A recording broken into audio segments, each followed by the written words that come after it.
Ya hemos visto los diferentes criterios con los cuales se puede discutir el tema de la justicia distributiva o equidad distributiva,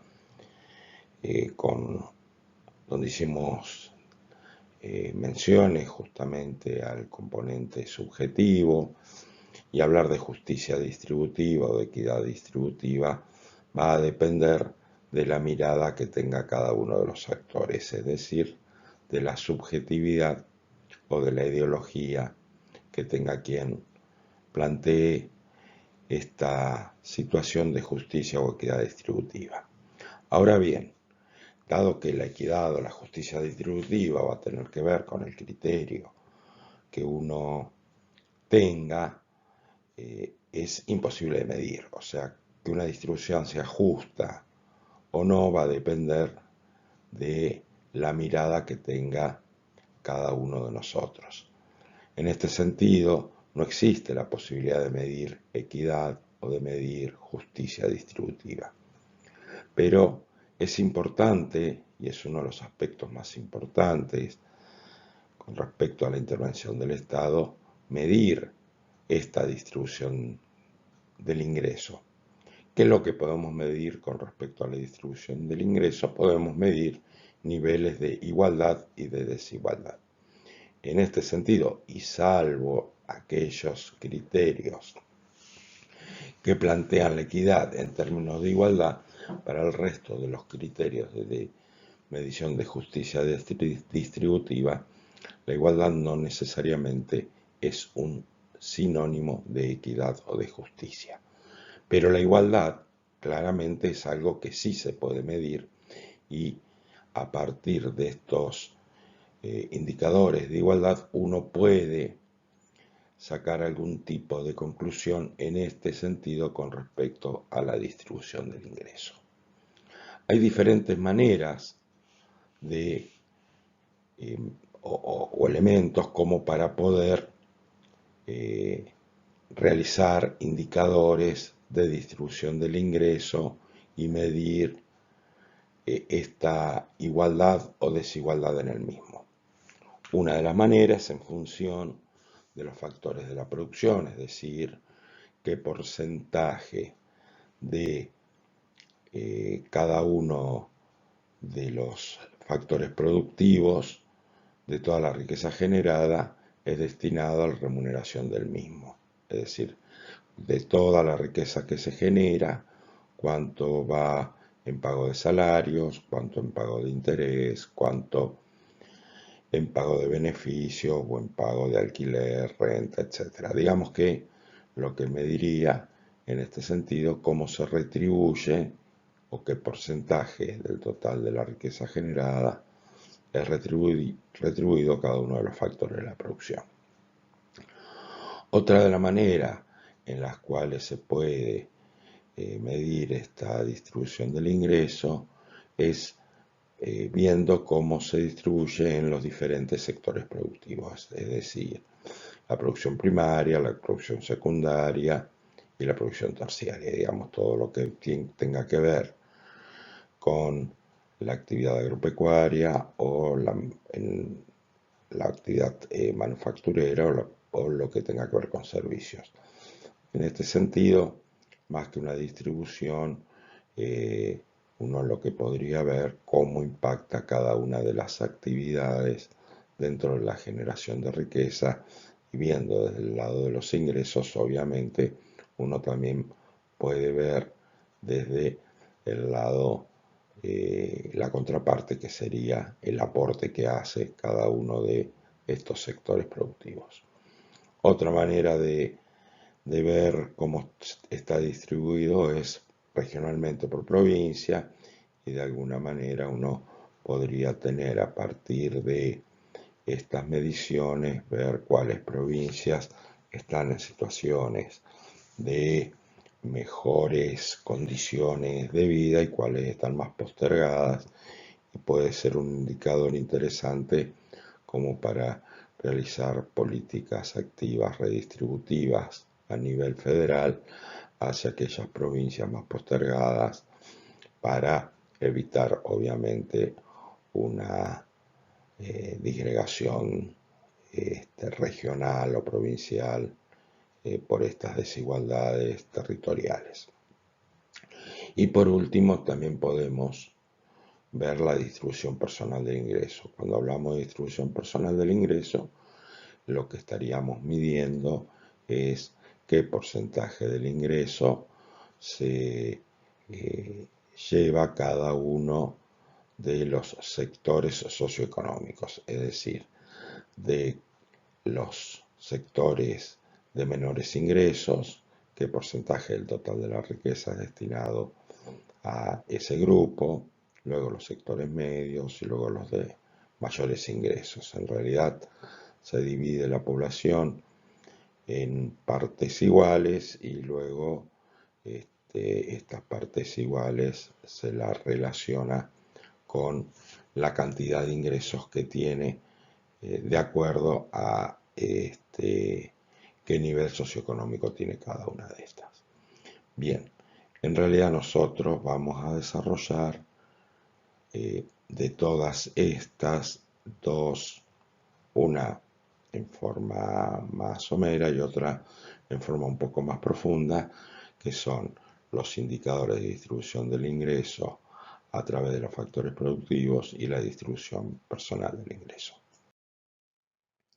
Si nosotros hablamos de la distribución funcional del ingreso, como habíamos planteado, es poder determinar cuánto se llevan cada uno de los factores productivos del total del ingreso generado, del total de la riqueza generada.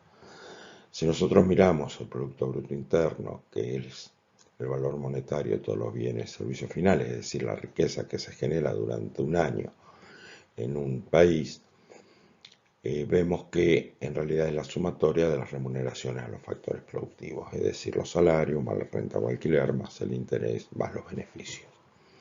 Y en este sentido nosotros podríamos hacer una abstracción y en términos materialistas o marxistas podríamos plantear que existen dos clases, una clase dominante y una dominada, que es por un lado el capitalista y por el otro lado el asalariado, y donde el asalariado como clase dominada solamente va a ser propietario de un factor productivo que es el trabajo, y por lo tanto de todas esas retribuciones a los trabajadores solo irían aquello que está relacionado con el salario. Es decir, los trabajadores solo reciben salario, mientras que el resto de las remuneraciones están relacionadas con el capitalista en sus diferentes formas, ya sea dueños de capital, ya sea físico o financiero, o dueños de la propiedad, como es en el caso de la renta o alquiler. En este sentido, uno puede decir, bueno, qué porcentaje se destina a salario y qué porcentaje se destina al resto de los factores productivos. Hay una amplia, digamos, coincidencia, sobre todo en todas las teorías del bienestar, que una relación justa sería el 50 y 50, el famoso 50-50. Digamos que cuando se llega a niveles en los cuales la masa salarial se acerca al 50% del total de la riqueza, mientras que el otro 50% es destinado a los dueños de las diferentes formas de capital, estaríamos en algunos niveles de equidad bastante aceptables. Hay quienes critican esta situación porque el planteo es que en realidad no podemos hablar de igualdad de las personas teniendo en cuenta su condición con respecto a cuál es la tarea que realizan, si son trabajadores o son capitalistas en sentido amplio. Digamos que a modo de ejemplos uno podría pensar de que pueden existir asalariados muy ricos, aquellos que pueden tener cargos directivos, gerenciales en importantes empresas que más allá de su condición de CEO es un asalariado de lujo, pero un asalariado al fin. y por otro lado podemos tener pequeños productores que por ahí tienen un pequeño predio con el cual hacen algún cultivo de hortalizas y lo venden en el mercado y no tienen salario, sino lo que tendrían es algún tipo de beneficio por digamos, a partir de, de lo producido dentro de su pequeño capital y que en realidad son sectores generalmente que pertenecen a los niveles más bajos o bajos socioeconómicos. Entonces, se plantearía en este caso que se estaría poniendo como dentro de el sector poderoso a grupos vulnerables y dentro del sector teóricamente dominado a grupos privilegiados. Pero en realidad, si bien esto está en los márgenes y es verdad este argumento, ya vamos a ver que cuando hacemos otro tipo de estudio, las conclusiones generales no son muy diferentes, dado que se terminan compensando porque justamente estas situaciones planteadas, tanto de un grupo de asalariados privilegiados como un grupo de capitalistas postergados, son marginales con respecto al contexto general y por la ley de los grandes números se terminan diluyendo en la conclusión final. Cuando hablamos de distribución personal del ingreso, como les decía, es vincular a los diferentes sectores con qué porción del total de la riqueza se apropian. En este caso, a modo de ejemplo, nosotros estamos mostrando una división de 5 sectores. Digamos, dividimos la población en quintiles, o sea, en 5 partes. Para hacer esta medición podría ser en 5 partes, como lo hacemos acá en quintiles, podría ser en 10 partes, en deciles, o si se quiere en mayor nivel de detalle, se puede ampliar a una división aún mayor. Pero bueno, igualmente el concepto es similar, ya sea con quintiles o con deciles o con cualquier otro tipo de división. Nosotros acá lo que estaríamos representando es cada uno de estos quintiles van desde los sectores más empobrecidos a los sectores más ricos. Es decir, aquí en celeste tendríamos el 20% del total de la población con menores ingresos. Luego, en Bordeaux tendríamos el segundo 20%, digamos que no son tan pobres como el primero, pero son más pobres que el resto. Y así sucesivamente, y llegaríamos aquí al último quintil, el que es violeta, donde estaría el 20% más rico de la sociedad. Luego vemos que el 20% más pobre se queda solo con el 3% del total de la riqueza. El siguiente, al ser está en un poco mejor condición que el anterior, ya no se apropia del 3, sino ya del 6%. Obviamente el tercer quintil, que ya está en mejor condición, va a tener una mayor participación en el ingreso que el anterior, en este caso el 11. Vemos para el ejemplo que el cuarto quintil estaría recibiendo un 19% y vemos que del total de la riqueza, el 20% más rico se apropia del 61% total de la riqueza.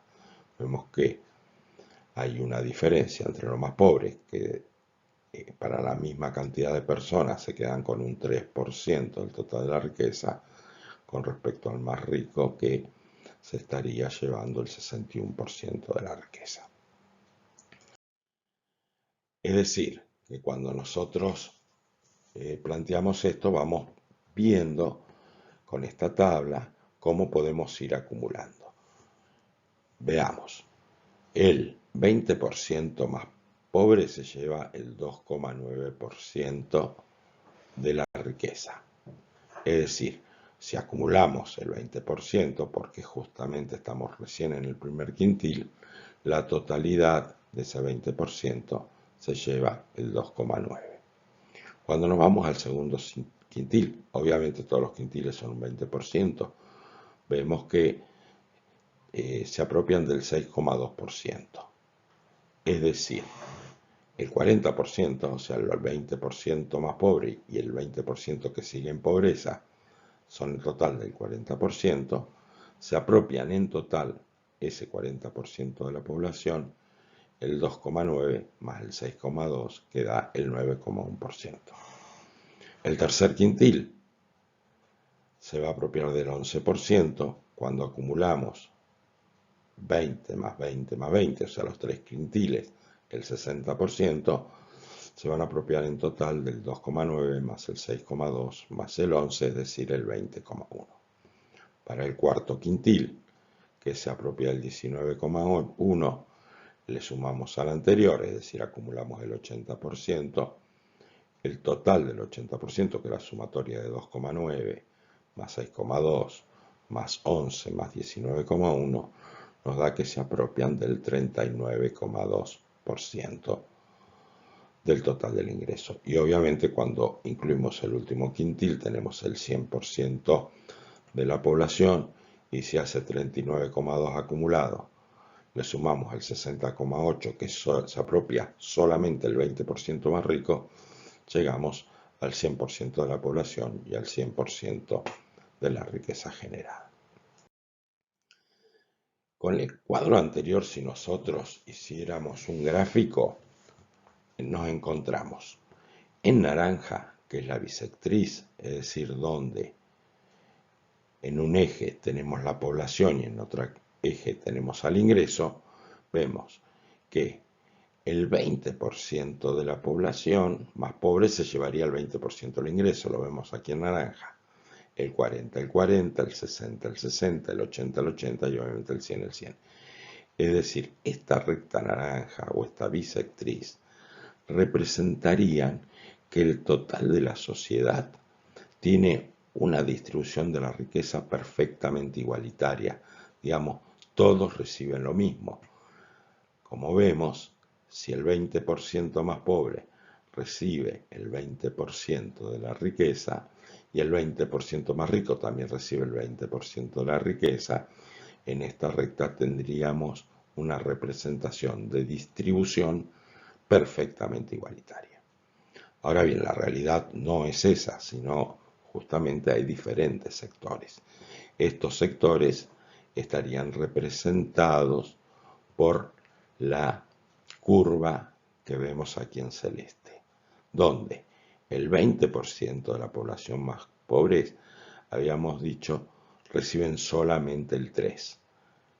Por eso están alejados, digamos, de la bisectriz. Después habíamos dicho que entre el primero y segundo quintil, o sea, el 40% de la población recibía el 9%. Y así vamos viendo cómo van acumulando el total de la población con respecto a la totalidad del ingreso. Vemos que cuando llegamos al cuarto quintil, es decir, el 80% de la población, ¿se acuerdan que habíamos visto en la tabla anterior que recibía aproximadamente el 40%? Estaríamos en este punto y quedaría para el último quintil el 60% del total de la riqueza, con lo cual el acumulado es el 100%. Hay una diferencia clara entre la bisectriz y la curva generada con el cuadro anterior y que acabamos de explicar. Mientras más nos acercamos a la bisectriz, estaríamos en una situación de mayor igualdad. Y por el contrario, mientras más nos alejamos de la bisectriz, estaríamos en una situación de mayor desigualdad. Podríamos tener un año 2, no vamos a explicar lo mismo, pero fíjense, acá la tabla, ya vemos que el primer quintil ya en vez del 3 pasa al 6 y así sucesivamente, y vemos que el último quintil en lugar del 60 tiene el 43, con lo cual si hacemos exactamente el mismo procedimiento vamos a ver que hay un acercamiento porque hay una distribución más igualitaria. Esto lo podemos ver en el siguiente cuadro. Acá tenemos el acumulado, estamos haciendo exactamente lo mismo que hicimos para el año 1. En este caso, nosotros vemos que hay un acercamiento a la bisectriz, justamente porque hay menores niveles de desigualdad, como veníamos anticipando, donde esta curva naranja representa el año 1, el que explicamos primero, y cuando hay un mayor nivel de igualdad lo tenemos en celeste, que está más cerca de la bisectriz. Como dijimos, entre el año 2 y el año 1 hubo una mejora en los niveles de igualdad. Recuerden que ya lo dijimos al principio, estamos hablando de igualdad y no de equidad o justicia, que es un concepto más subjetivo. Si uno, en lugar de hacerlo en forma gráfica, lo hace en forma algebraica, uno podría calcular el área que existe entre la bisectriz y la curva. Digamos que si la distribución fuera perfectamente igualitaria, ese área sería 0, porque coincidiría la distribución real con la bisectriz, que es la que muestra la igualdad. Entonces no existe ningún área entre una y otra curva. Cuando ese valor es 0 de ese área, estaríamos hablando de una igualdad perfecta, o sea, una distribución perfectamente igualitaria. En el otro extremo sería que los 4 primeros quintiles no se apropien de nada de la riqueza y todo sea absorbido por el último quintil, solamente el 20% más rico, con lo cual estaríamos teniendo una función que sería como una L invertida, digamos que tomaría como área entre la bisectriz y la curva el total del 100%, digamos el segmento que va entre el 100% del ingreso acumulado hasta el eje que muestra la población acumulada, y luego hacia la izquierda hasta el nivel 0. Digamos que quedaría un triángulo con vértice en el eje 0, 0. En ese caso, estaríamos pensando que la superficie que ocupa es el 100% de la superficie posible. Es decir, si lo pasamos esto no en términos porcentuales, sino en tanto por 1, diríamos que 1 es toda la superficie. Cuando el nivel llega entonces a 1, estaríamos en el otro extremo, que es una distribución perfectamente desigual. Digamos que pasar una medición geométrica como es la curva de Lorenz a una algebraica como es el coeficiente de Gini, simplemente lo que hace es mostrar algebraicamente o en números lo mismo que muestra Lorenz. Lorenz lo vemos visualmente y en Gini ya sabemos que cuando nos acercamos a 0 es que no existe ningún tipo de superficie en la curva de Lorenz, y cuando estamos en 1 es el total de la superficie. Por lo tanto, estos valores van a ir de 0, perfectamente igualitaria la distribución, a 1, donde sería perfectamente desigualitaria la distribución. Esa construcción se puede hacer midiendo justamente los segmentos que separan la bisectriz de la curva de Lorenz. Digamos que entre 20 y 2,9 tenemos 17,1, que es la bisectriz, es la diferencia del segmento entre la bisectriz y, y la curva de Lorenz.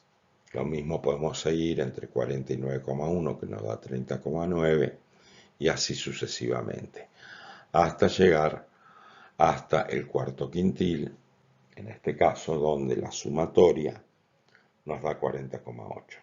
Si nosotros sumamos 17,1 más 30,9 más 39,9 más 40,8, nos da 128,7.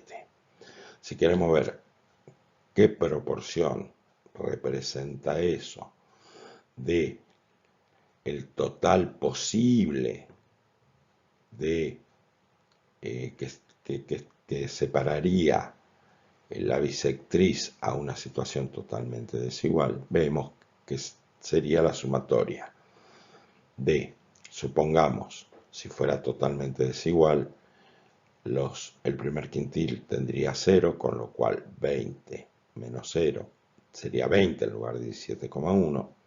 Para el segundo quintil sería 40 menos 0, o sea, sería 40 el acumulado en lugar de 30,9.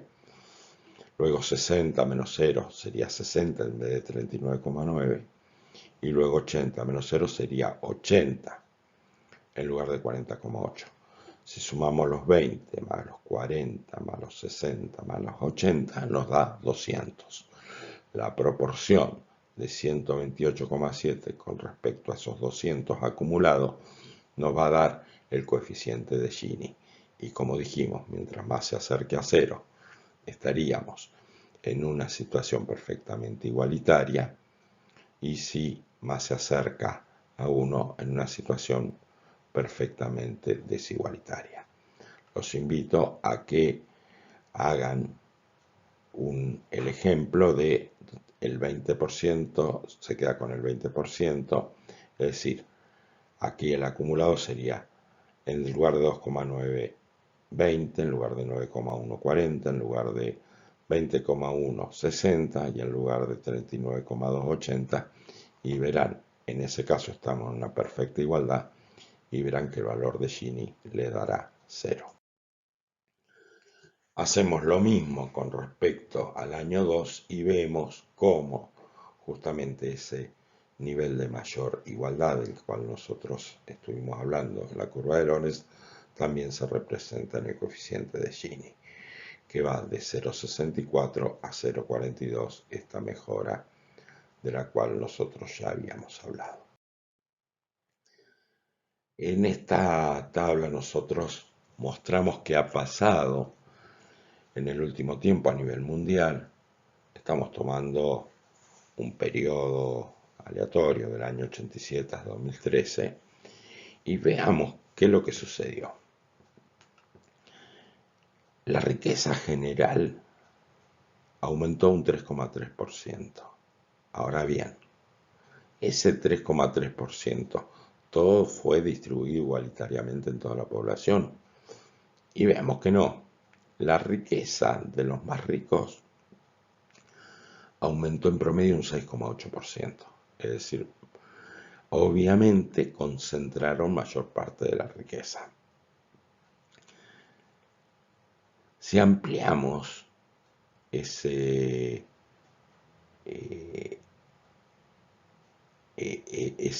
nivel de más ricos, vemos que la proporción fue del 6,4. De todos modos, siempre por encima de 6, cercano a 7, estaría la acumulación de riqueza de los sectores más ricos. Ahora bien, el promedio adulto, ¿cuánto creció su riqueza? Solo el 2,1. O sea, por debajo del total de la riqueza generada. ¿Por qué? Y porque los sectores más ricos se pudieron apropiarse de mayor, de mayor parte de la riqueza. Tanto pasa con la riqueza acumulada como con los ingresos acumulados por adulto. Con lo cual vemos que si nosotros tomamos el periodo 87-2013, podemos ver que seguramente el coeficiente de Gini se ha ido acercando más a 1, la curva de Lorenz ha tenido una panza más grande y por lo tanto hay mayores niveles de desigualdad entre el principio y el final de dicho periodo. Ahora bien, hay otros indicadores que nos pueden mostrar también cuáles son los accionales del sector público en pos de la igualdad, la desigualdad y cómo pueden compensar esto, como puede ser ver cuál es el tamaño del sector público, es decir, si el sector público interviene en forma fuerte o no dentro de la economía, y ahí tenemos algunos indicadores como gasto público respecto al PBI, que sería justamente esta participación del sector público en la generación de riqueza, el gasto público per cápita, es decir, cuánto le destina a cada habitante en promedio el accionar del Estado, qué parte de la población que está ocupada es del sector público y cuánto obviamente sería la contraparte del sector privado, cuál es la presión tributaria, que es cuánto detrae el sector público al sector privado para poder realizar su accionar, y así podrían haber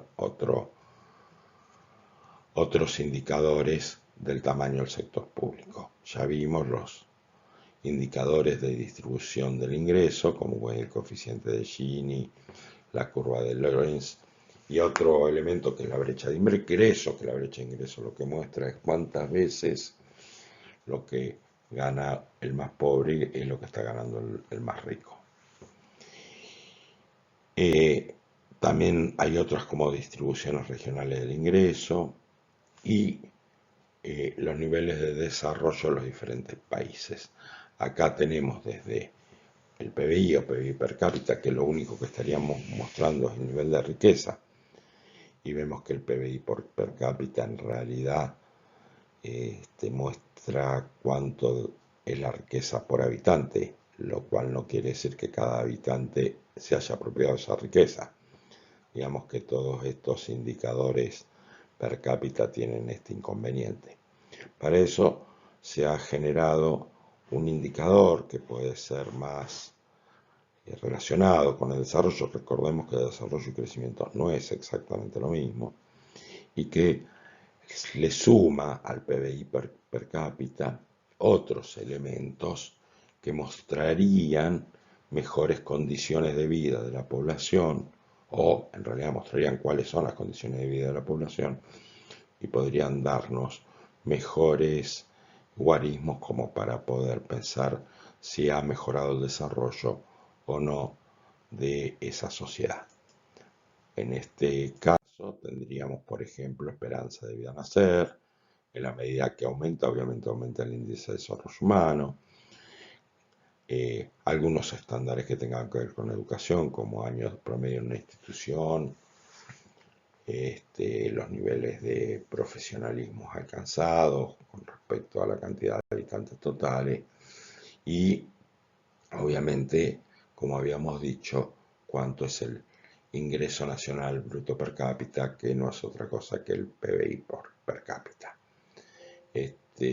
A esto también se le ha anexado en el último tiempo algunos indicadores que tienen que ver con políticas de género, y se ha mejorado este índice de desarrollo humano en virtud de tomar también cuál es la participación de las mujeres en puestos de decisión, en los niveles educativos, etcétera, justamente porque el nivel de desigualdad de género también es un tema general de este modo de producción, y se entiende que aquellas sociedades que van logrando achicar la brecha con respecto a las desigualdades de género son sociedades que están logrando un nivel de desarrollo más importante.